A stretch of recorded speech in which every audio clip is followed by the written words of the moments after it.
NIMAC and Parents Place in Maryland. My name is Tracey, and this is my genetics journey in Maryland. Talk me through the process of when you first suspected there might be a genetic concern in your family. When I took my son to his pediatrician visit, and they noticed that he wasn't really growing. From the last few visits, his height and weight were staying right about the same. He was not progressing in any way. So his pediatrician thought that it would be best if he would see an endocrinologist. So when I took him to see his endocrinologist, she was evaluating, his growth and decided, to put him on certain supplements to help with the growth. But in the meantime, she had noticed certain facial features about Tom. One being his wider set eyes, his nasal bridge, that sort of thing. And she was the first one to actually mention to me that she thought that there was a possibility that he may have a genetic issue. And then further from there, he had 2 episodes where he actually had passed out that were never fully explained for us. They were never listed as seizures. He saw a neurologist, and a neurologist also thought that having genetic testing might give us some answers. How do you feel genetic services helped your family? Once we had completed the test, we did find out that Tom had some anomalies in his genes, so that way we knew what sort of things to look out for in the future. Did you have reluctance about going to genetics, and what made you ultimately go? In the beginning, I was a little concerned. I did have some reluctance in going because I guess in my mind, sometimes it's a little scary to think that your child may have a condition and, what are you going to do about it?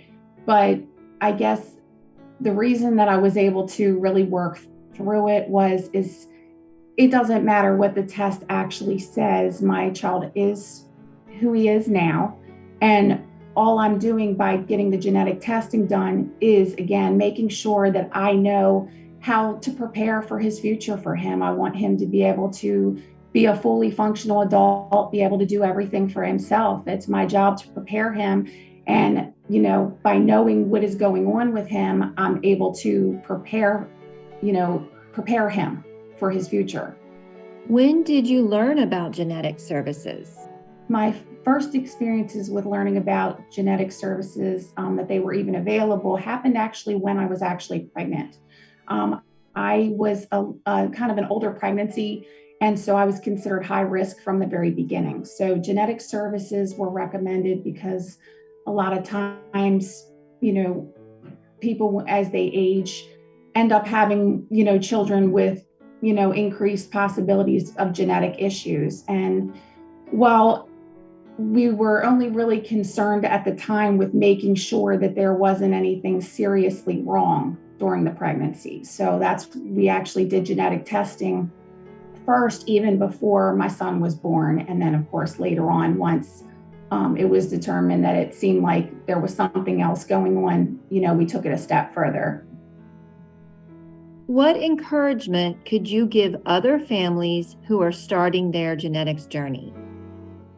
The encouragement that I can give them is just to jump in and go ahead and do it, because basically your child is who they are at this point. You're not going to change the genes that they already have.